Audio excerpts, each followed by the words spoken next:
Hello and welcome to the Books Crypto Club weekly catch-up on Zoom. It is Sunday, the 16th of October, 2022.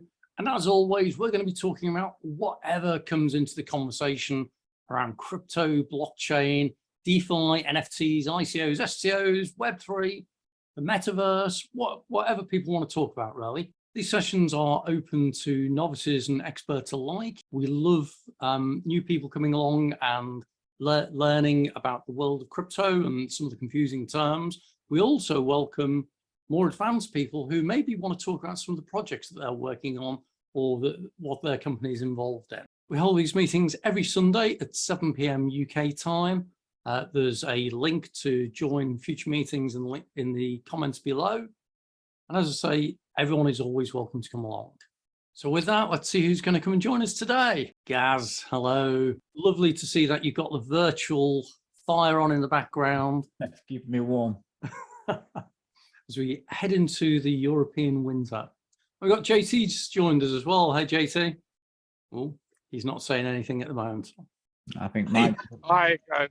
Sorry, I'm in Dubai. I'm near the fountain, so you can hear the music, Arabic music. Okay. Are they doing the display? Are they doing the display on the fountain at the moment then? That finishes in a few minutes, doesn't it? No, it's every half an hour. Mm-hmm. So I'm going to go on silent, okay? For now. Okay, no problem. Okay.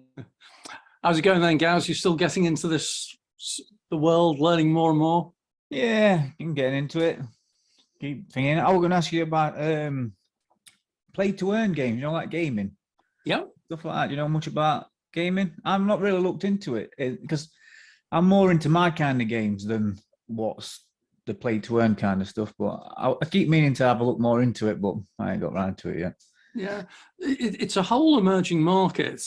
And there seems to be two types of kind of like play to earn, if I understand it right, where you've certainly got the straightforward, you are just being paid to play.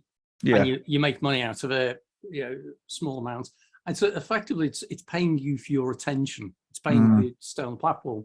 The other one is where you play on behalf of somebody else in order to build up their ranking or their position or something, and you get paid for that. So in some games, it might be where you have to get to a certain level before you can do certain trials or whatever it is. And some people just can't be bothered going through the first 50 stages. Yeah. So they pay someone else to get them through the first thing type thing. But so they seem quite different in the models. One is around actually making money on behalf of playing the game for someone else, and the other one is just being paid for playing the game. I don't know if you've seen any others beyond that. No, they were just, I was looking into things. I can't remember what it was called, but they're not my kind of games, that's thing. So my attention span it's not my kind of games. Yeah. So it's interesting you use the word attention span, because you look at basic attention token, and that was a project from a few years ago, linked in with Brave browser, in fact. And the whole idea around that was paying you for your attention. Yeah. So a little bit beyond just games, but going into things like how long you stare at a website or read an article, where you're paid micropayments in order to get our attention. So the play to earn space in the gaming seems to be kind of an extension on it. You've got things like, is it Binance Academy? I think Binance, if you read through the guides on how to use their platform, you get paid. Yeah. For actually sitting through the various things. So for some people, it's probably not a bad way of getting some free crypto without having to buy it. Yeah. I don't know, JT, are you back with us yet? Yeah. Look, all of these play to earn games, yeah, I've been saying for a long time, if you look carefully at majority of them, they are really fun, not on purpose. Yeah, it is really not on purpose. Just the puzzle, I call them puzzlenomics. Yeah, like many people do as well, because you always need other people to join so that people can earn. Otherwise, there's no magic money. You need to come from somewhere. And so they tend to design these games on play to earn, and the gameonomics are great, but they are not really thought with the tokenomics, and they never have really people that can produce those quite efficiently. You know, this is so critical when you design any game, an architecture of the game, and you have crypto on it and Yeah. play to earn. You have to be so careful, because otherwise it could just destroy a great game. To be honest, you know. And I guess that's the thing, really, that you really need the ecosystem sufficient to get people to play it. And that it's like the Roblox ecosystem. If you play the Arsenal game, then there are, you know, permanently hundreds of players using it all the time, constantly. Whereas I play a game called Risky Strats, which is like a strategy game, and you can log on to that some days, and you're the only person there, and you can't play it by yourself, so it's a bit limiting. But it does mean when you get one other person who comes on, you kind of leap on them instantly. It's like, oh, do you want to play a game? Yeah. And they're usually a novice at that time of day, so you can hammer them and build your points up. But yeah, I think, JT, you're right. You need the ecosystem. You need Maybe the later economics, right? some big companies like EA Games might develop something to gear more to getting things for playing or whatever eventually. I think a lot of the games the games software makers are already exploring this kind of thing. Yeah. Definitely, because they're all recognizing that not only is it Engine? Engine. They're a big gaming thing because I remember them years ago. Yeah, they did a big deal a few months ago. There was a big announcement with Engine. Was it they were doing an NFT or something? Because I thought I read somewhere about either $100 or $200 million being invested, which I think was related to them. So yeah, you're right. Engine's definitely one. Yep, yeah. And it's one of those things as well that you get these little peripheral things, and it's like little embers coming off the main fire type thing. Like you see the old ember just light up, and then it whittles away and dies off. And then sometimes it just catches something at the right time, and it creates an inferno type thing. So you're right. You know, it just needs a big player, as you say, an EA or something. And I think Engine's kind of in that space to just adopt something and try it, and that's when it suddenly takes off. The ones I play, you can get coins, but you have to either you earn them through. It's like you can buy little things like skins, like so your player gets a different skin and things like that. So you can either buy them, the coins, or you kind of earn them through different bits of levels, but it takes time. But you can't sell them. You can only play. You can only pay for other things in that game with them. That's about it. What else? You guys are absolutely right, and I think the kickoff on gaming and crypto, it started a while back, but I think it was just with Axie Infinity. It was really the pusher for all of these, yeah. And why? There's a specific reason for that. In Vietnam, people in Vietnam, are very much into gaming, and they could earn some money while they were playing it, and there's many villages, small villages, you name it, all of these, they were just getting some crypto they could exchange for money, Yeah. So they turned onto that and they became very successful. And then some other companies saw, hey, there's a thing here, but if you see the quality of the games came out last year, it's just rubbish. Majority of these are just gonna go, it's absolutely rubbish, in my opinion, So, of course, a lot of people start produce quick things. So you just pick up on some ROMs from old games and you adapt that and you change to put some stuff, on it. And you can very quickly create a game and raise 15, 20 million. And that's what a lot of people did last year, which is the wrong thing for the industry, of gaming industry. So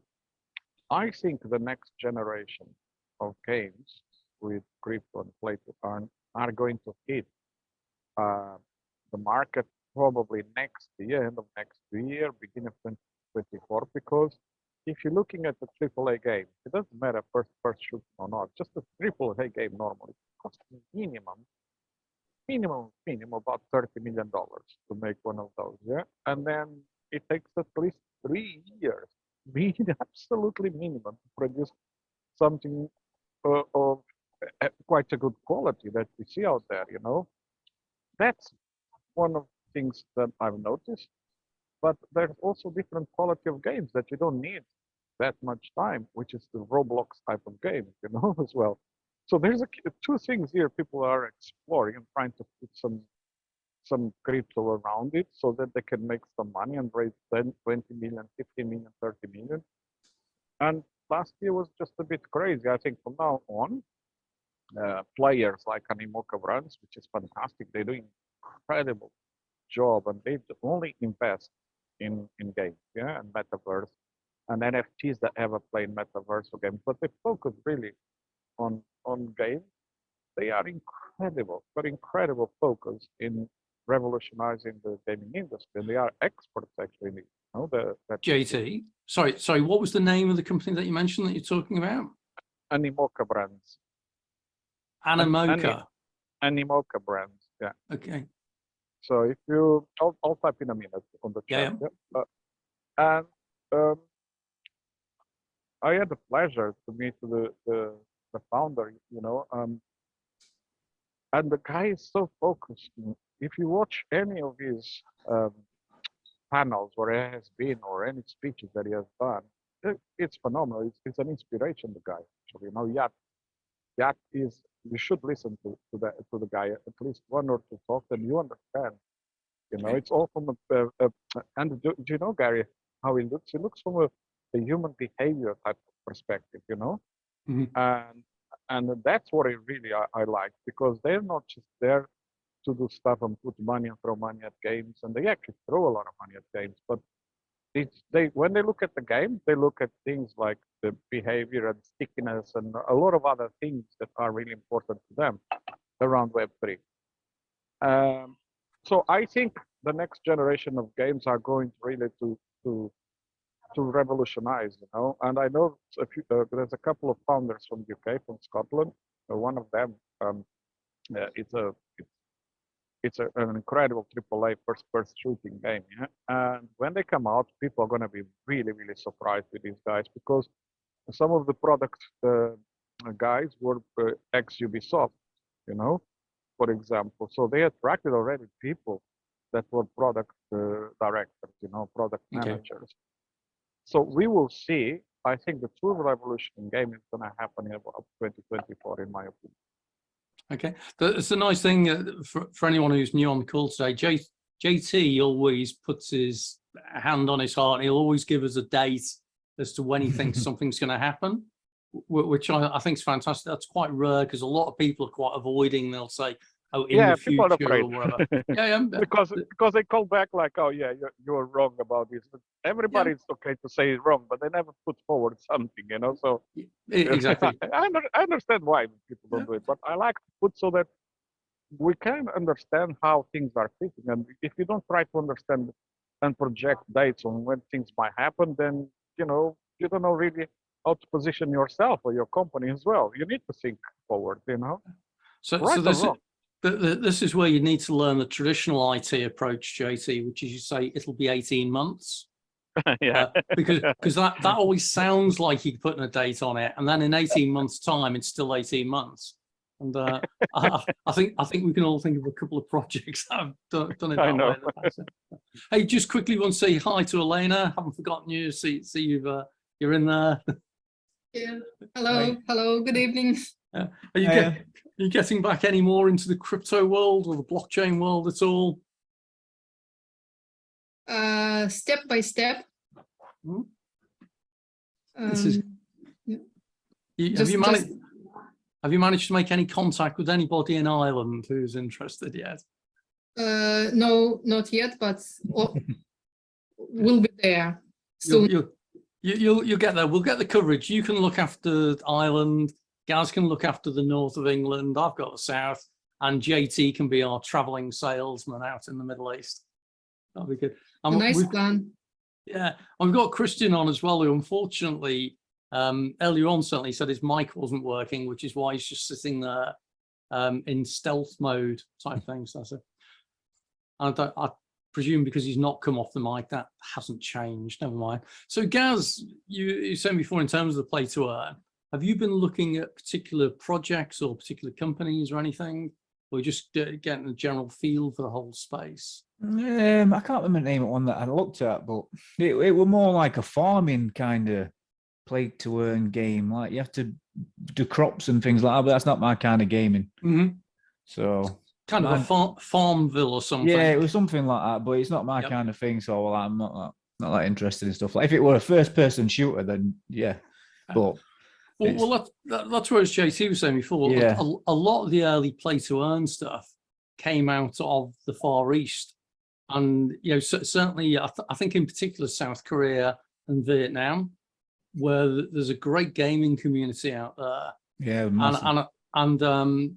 and also, I mean, certainly South Korea in particular, very crypto savvy community, and I think they all started linking it together, and that's where I think they were kind of like the early first movers with play to earn and that kind of thing. So yeah, interesting stuff. See what happens with it. Hopefully it gets better.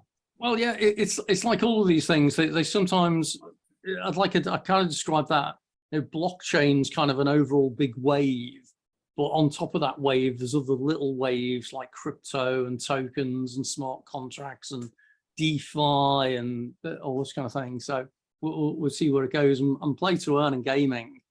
And then you start linking in things like metaverse, Web3, and you can see all of these different ideas start hitting. I'm waiting for a job in metaverse, so I ain't got to get up and go to work. I can just put my headset on and work from home. Well, I'm waiting for that day. Yeah, I mean, there's enough of us who are kind of there without the headset. Unlike JT, I've not travelled for, I think it's 3 years. I've managed to do all my stuff on Zoom and that. Well, JT, you're in Dubai at the moment. Is that because one of the conferences that's on? One of the Eco Expos? Yeah, it was last week. There was GITEX. Usually it's about 100,000 people. And within GITEX, it's kind of an expo, but there are like multiple conferences happening over 4 days, And there was the Future Blockchain Summit.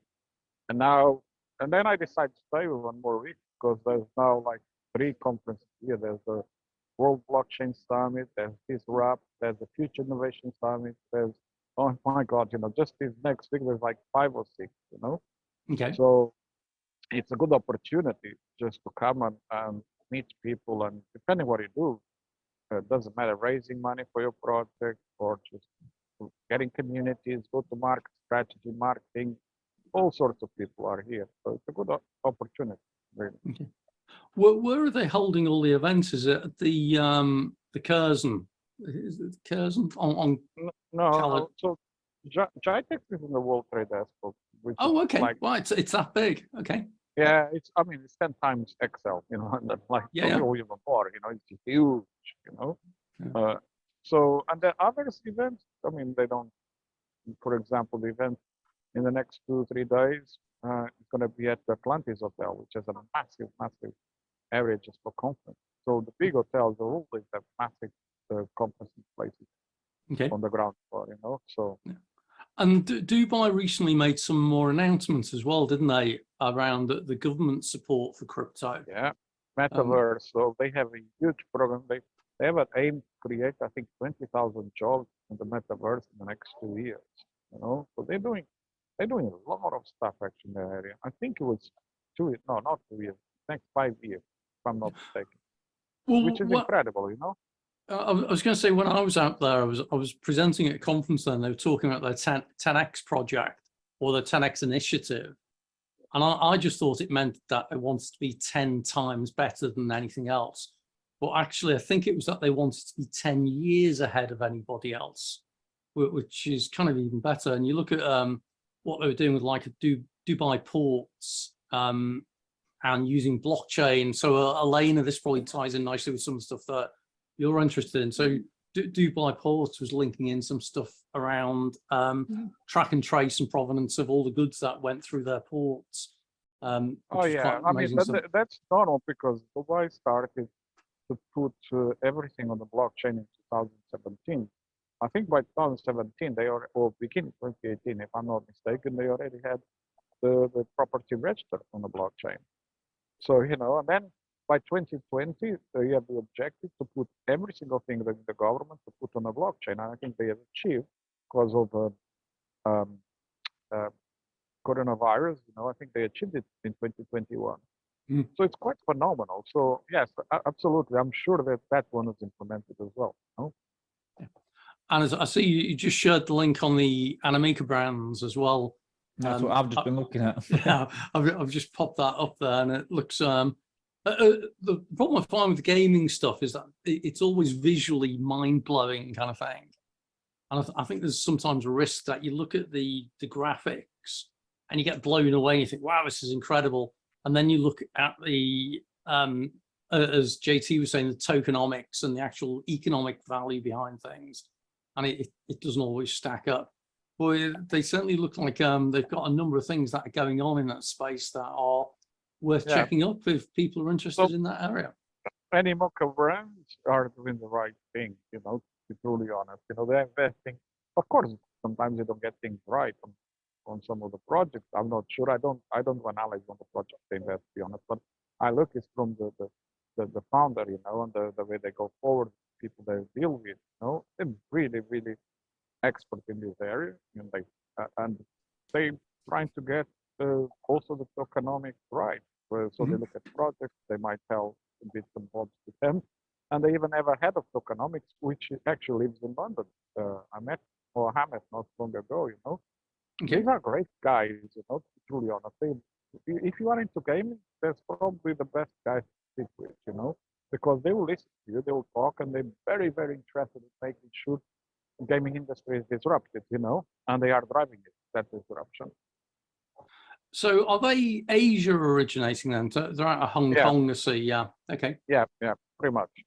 Which is a great area still of innovation. Yeah, they invest globally. If you have a good game, they really want to talk with you.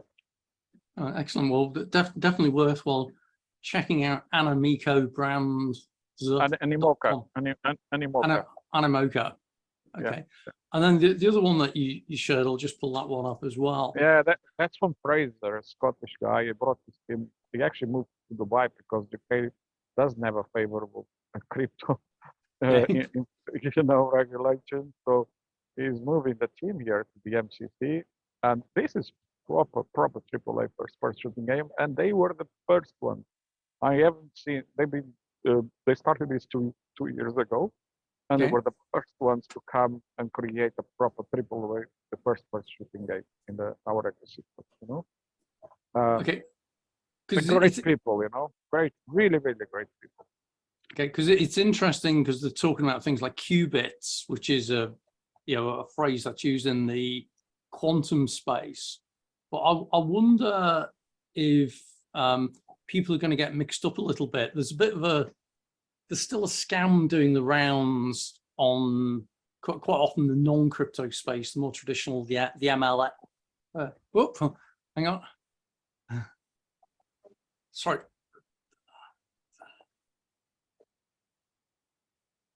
Yeah. Just get rid of that, I think. So I was just getting deafened by that game. There was a whole scam doing the rounds around what was called QFS, which was the quantum financial system. And yeah, and it was an interesting one because it was going across a lot of the conspiracy type group communities.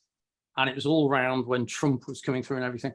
And the idea of QFS was it was allegedly using quantum computing, linking together all the world's financial systems, was going to be a new global currency, blah, blah, blah.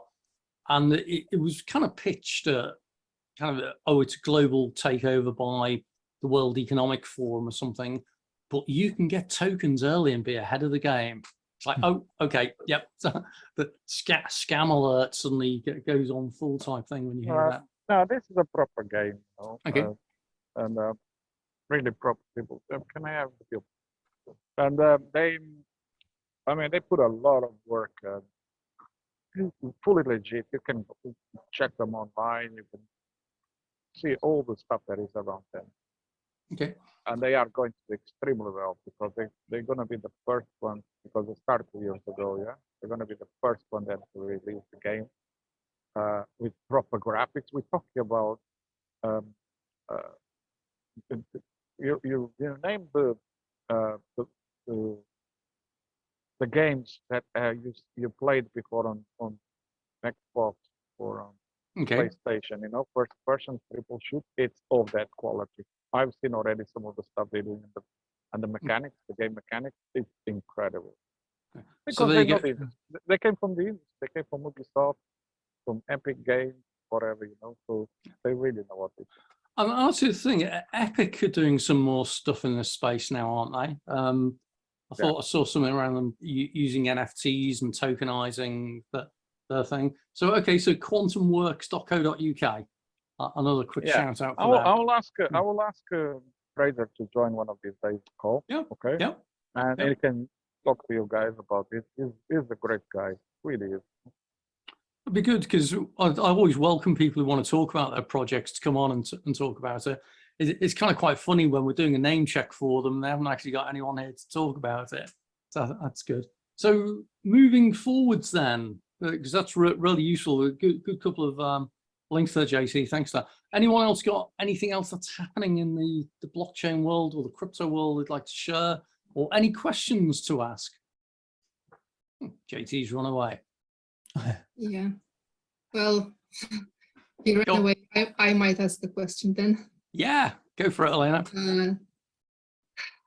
So a couple of weeks ago, while just browsing idly on the internet, there was a comment. Someone mentioned a browser, Brave. Mm-hmm. Then the next day it was a Sunday, and during our session, you mentioned it. Yep. So that was my second time ever I heard about it. And then that evening or the next day, when I was reading my book on blockchain, it was mentioned there as well as an example. Yep. And just now, as you were sharing your screen, I couldn't stop, but I was trying to which browser you're using. So what is this new blockchain browser, Brave? Is it much better than Chrome and Firefox? Is it much more secure? So I've not used it. I've heard about it, but I've not used it. Yeah. So I use it. So Brave it's designed as a privacy first browser, and so. But Brave was linked in with a project called BAT, which is Basic Attention Token. The whole principle behind Brave is that you should be allowed to use the internet without people tracking what you're doing and everything, and monetizing what you're doing. As JT has just shown off his background now. I guess have we got 2 minutes before the next fountain display comes on? Because as you say, it's every 30 minutes, isn't it? My other phone died, so no problem. Second one. Right, so coming back to Brave then. So Brave is a privacy first browser. So that means it tracks an awful lot less than what other browsers do. And it also has blocks built into it so that with the likes of Chrome or Edge or anything else, there are ways for websites to detect details about you and store cookies and all this kind of thing. So Brave puts in blockers, it prevents advertising coming through. And originally it had a token which is still going, doing really well, which is the Basic Attention Token. The idea was that if you use the website to browse certain, if you use the browser to look at certain websites, you would be paid in BAT tokens as a reward for your attention. So it comes right full circle to the conversation Gaz and I were having at the beginning around play to earn, where play to earn is being paid to play a game. The BAT token was that you were being paid to give attention to something. So if you think about how the financial model of most of the internet operates, like Facebook and that kind of thing at the moment, is that you browse various things. The likes of Facebook track who you're browsing, what your behaviors are on that, and then they sell that to other companies, or they sell access to you to advertise to you. With Brave, it flips it on the head, and you're paid for your attention as opposed to it being given freely away, and you control what access you have. Now, built on top of that, in addition to that, they've then got the Brave crypto wallet. So that is kind of a Web3 crypto wallet. So you'll hear of something called MetaMask. And MetaMask is a crypto wallet that is available through Brave for plugging into either blockchains or things like OpenSea. So if you're into NFTs and use things like Rarible and OpenSea, I think they've both got Brave browser extensions in some way. So Brave is effectively, it's a privacy-based browser. It's not perfect, but it leaks your data a lot less than anything else. And it's one that a lot of the crypto community use as well because of that. I've noticed a lot of people use it while watching YouTube and things like that. I think it stops things coming up. Yeah, I know it certainly has like pop-up blocker type capability, so it'll prevent that. I don't know what it does around things like IP addresses. So you know, for anyone who doesn't know, your computer typically has an IP address, so Internet Protocol address, which is used for the internet to know that, you know, that device is that device type thing. So it might be something like 172.16.1.25 something. The challenge with that is it can be a way of then identifying you and your computer. And also IP addresses can sometimes be country specific. And that's why it is you might try and browse a particular website, and your service provider or something may say this site is blocked, or the website might say you're not allowed to view that in this country. And it's because your IP address to the computer is linked with a restricted country. And restricted country, you know, everyone thinks like North Korea or China or whatever, but it might actually be something as simple as you're in the UK and you're looking at a US financial website where they don't want non-US citizens to view things, or quite often the other way around, where in the crypto world, you might not want to publicly have a website promoting crypto to US citizens, because that introduces all sorts of legal things, and use IP addresses around that. So this is where you get what are called IP blockers or IP spoofers. And I think Brave has got that kind of capability with it. So I use a VPN a lot as well, especially when I'm using my wallet and stuff like that. It's on, apart from when I'm gaming, because it doesn't seem to work properly, but generally use a VPN as well. And with a VPN, that's quite clever, because what that does is it reroutes the packets of data coming to and from your computer via a whole load of other hosts. It actually splits them up and sends them all over the place and reconstitutes them afterwards. And so it makes it kind of censorship resistant again and harder to hack. Not impossible, but the next generation beyond VPN is what's called ZTN, to give it the American twang, which is a zero trust network. So this is where it gets interesting. And again, homework for the day, go and read about ZTN. You think about what a VPN does, is a VPN establishes kind of like a tunnel between you and the address of the website that you're trying to communicate with. So if you're using like a Binance exchange or something, it creates a tunnel, a virtual tunnel between you and the endpoint. So Binance, for example. But it is still a fixed tunnel for a while, and that's open to potential hacking. With ZTN, which is zero trust networking, that works in a slightly different way, where all the packets do go all over the place and get reassembled at the end. But more importantly, it only exists for the duration of the transaction.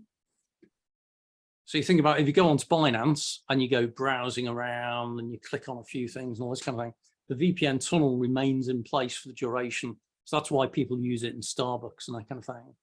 Whereas ZTN, it's at the point at which you fire a transaction, it creates all these packets and everything, and then stops. And then when you click again, it creates another one there.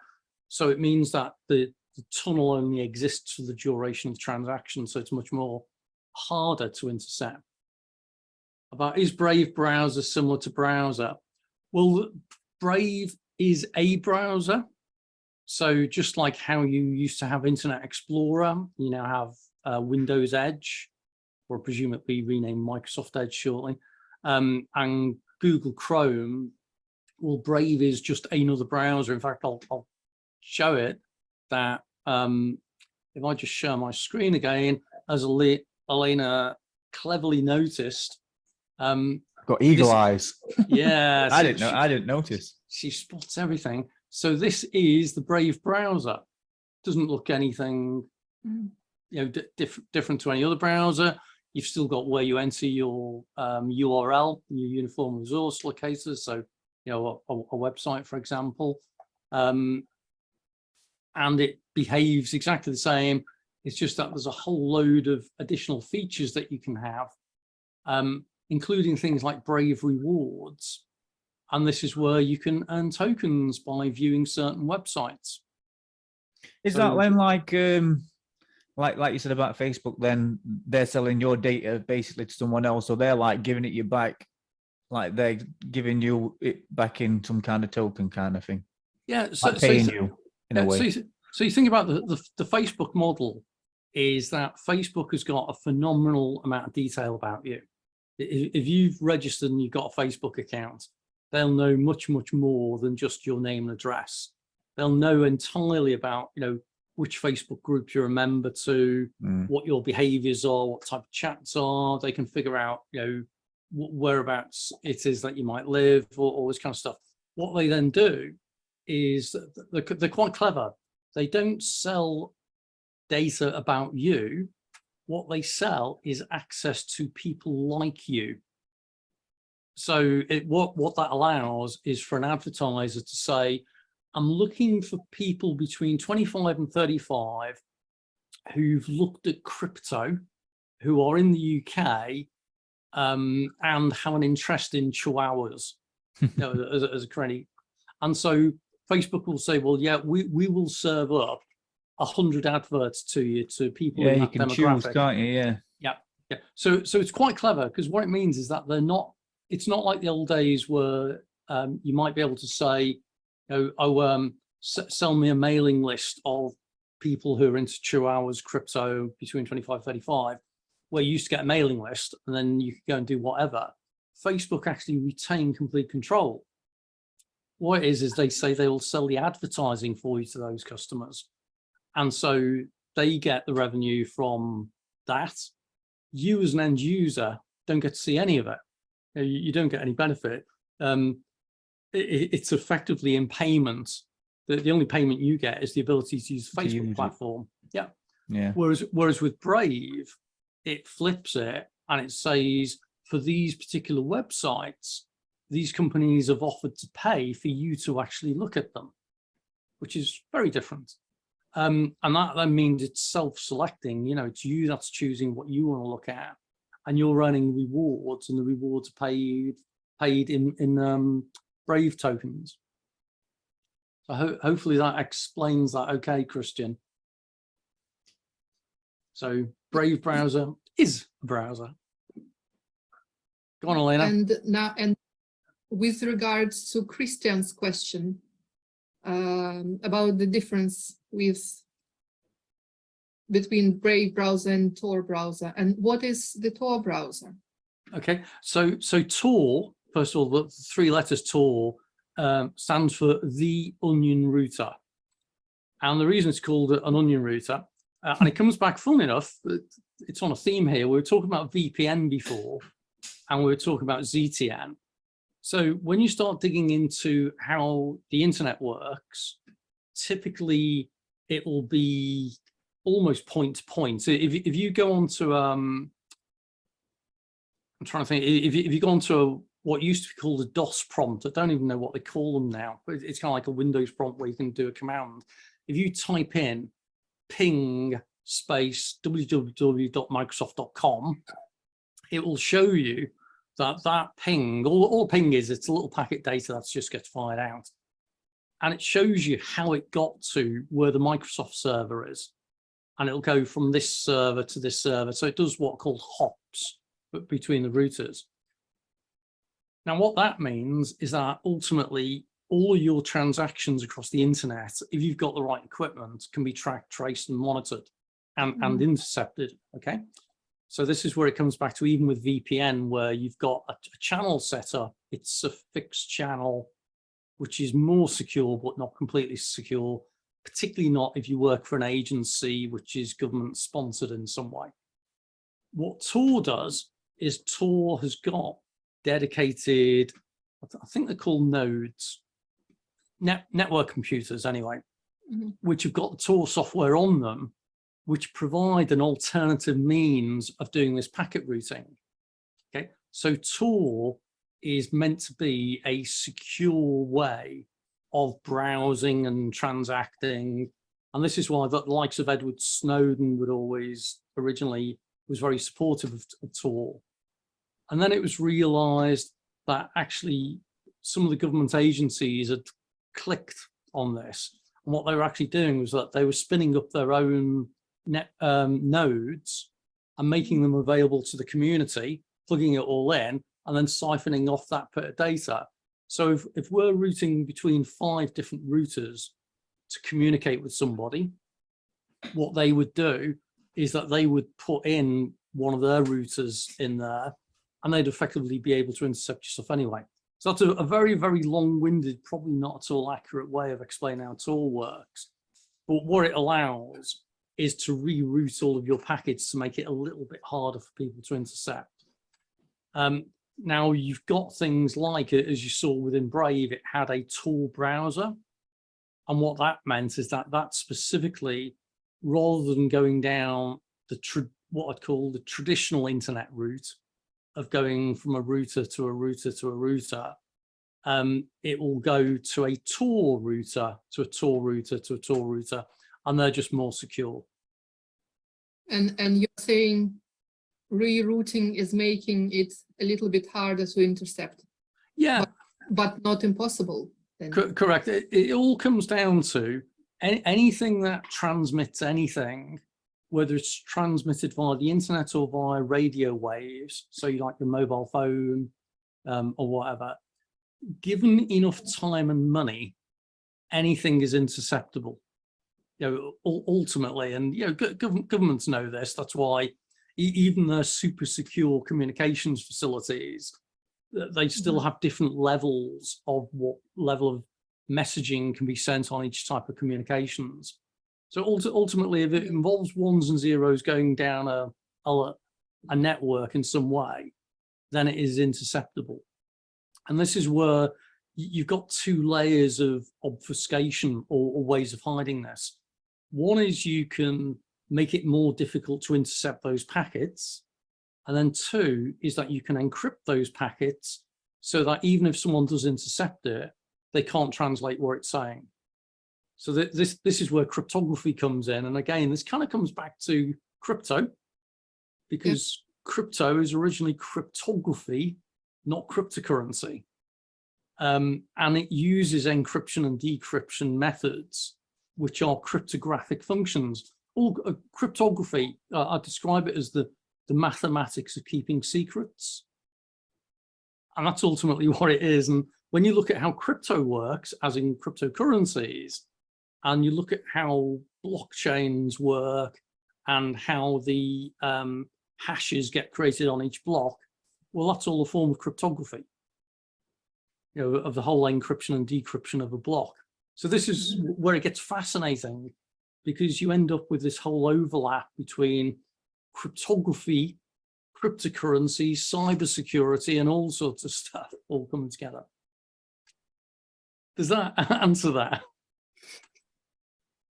It does. But believe me, we could spend hours talking about all that and this is where it comes back to ultimately it's about what is it you are trying to protect and who are you trying to protect it against. And also the third one that people don't always consider is and for how long. So you could have a super secure method at the moment, which is completely encrypted, totally unhackable, totally unencryptable using the current technology. But if someone managed to intercept it, copied it away, and then in 5 years' time, quantum computing comes along, then they'd still be able to decrypt it. That's what they're worried about at the minute. Yeah.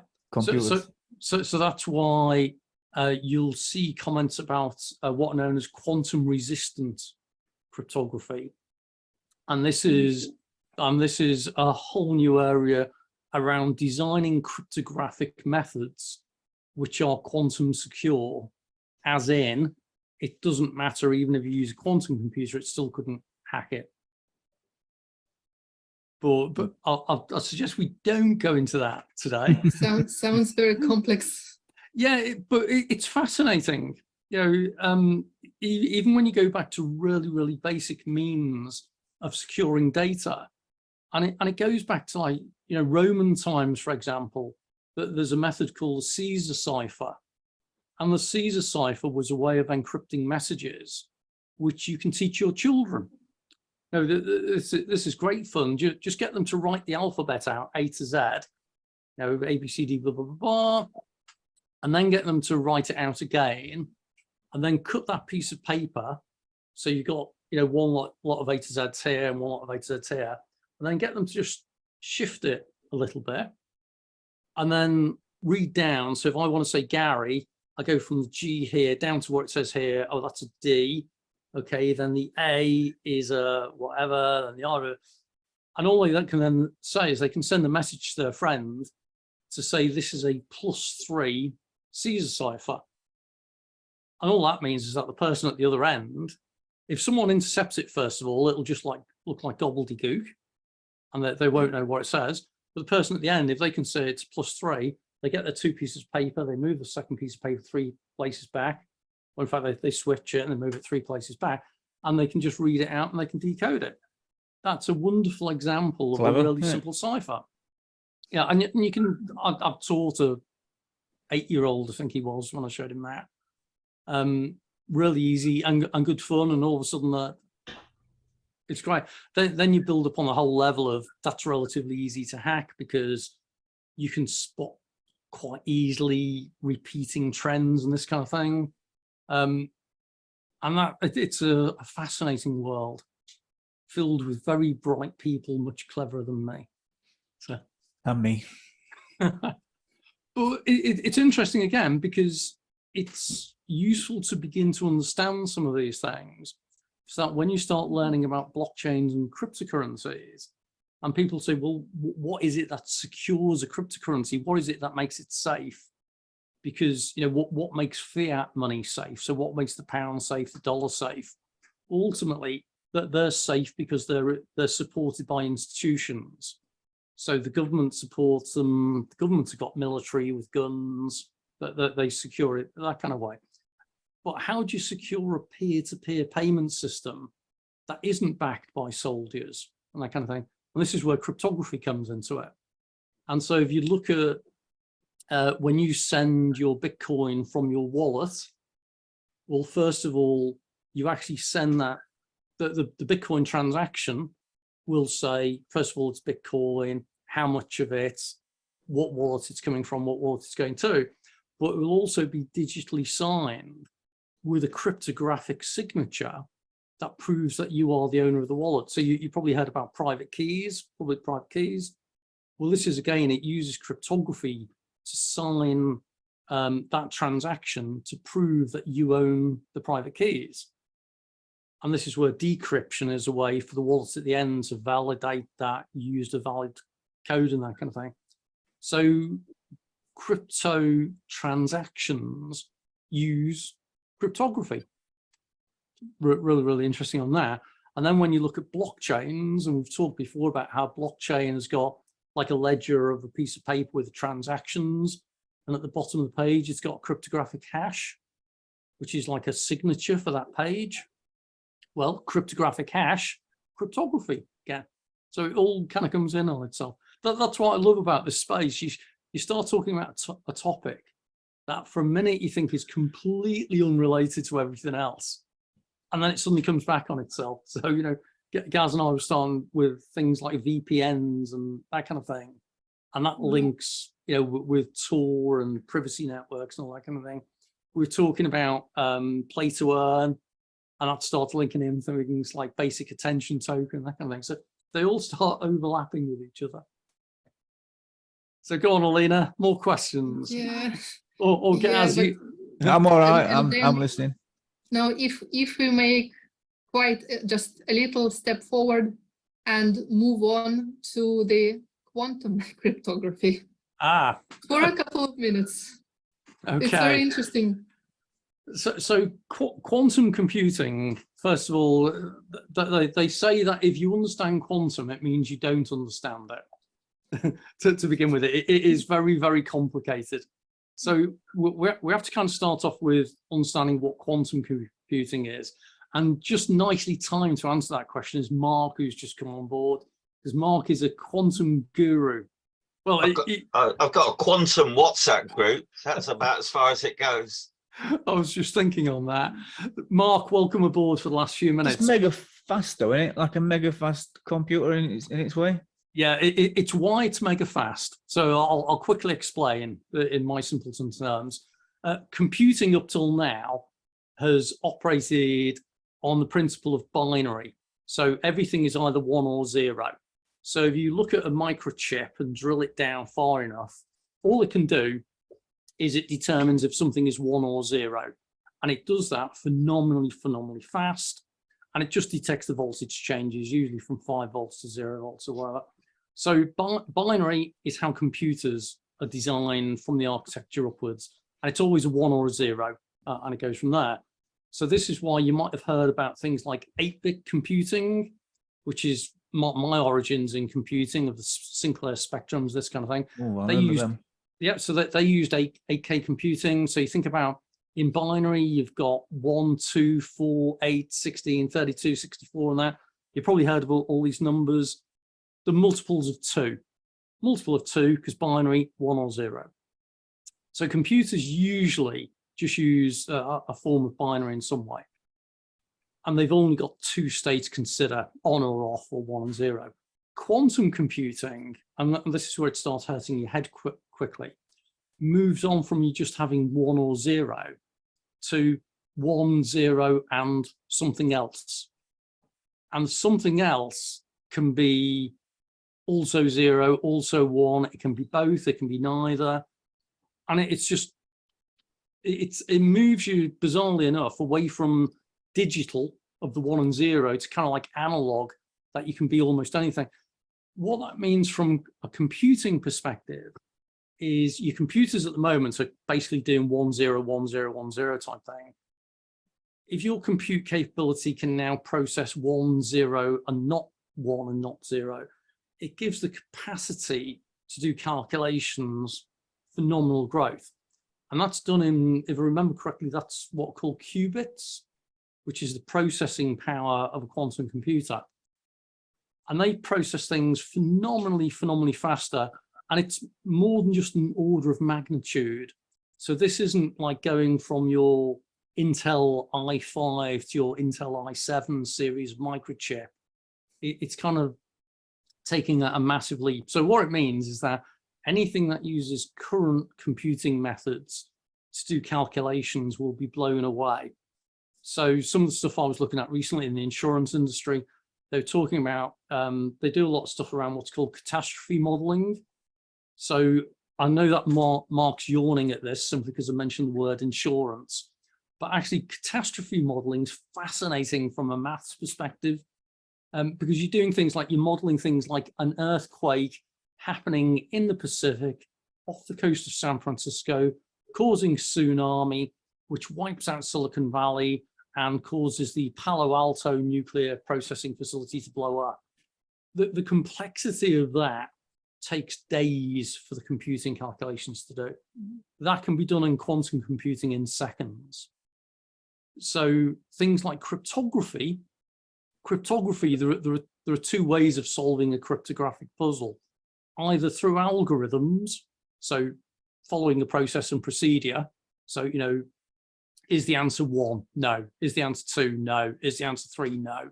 Which is kind of how the Bitcoin type one works. So ultimately, you get to a speed where you can do millions of, is it this? No, is it this? No, is it this? No. So that's one way of doing it. Or you can do what's called brute force attacks, which is where you just get the computer to throw random numbers in. Is this, 278? No. 323? No. And it's just brute force. Quantum can do that brute force type thing so much faster, or in fact, that incremental thing faster as well, that it renders existing cryptography almost useless.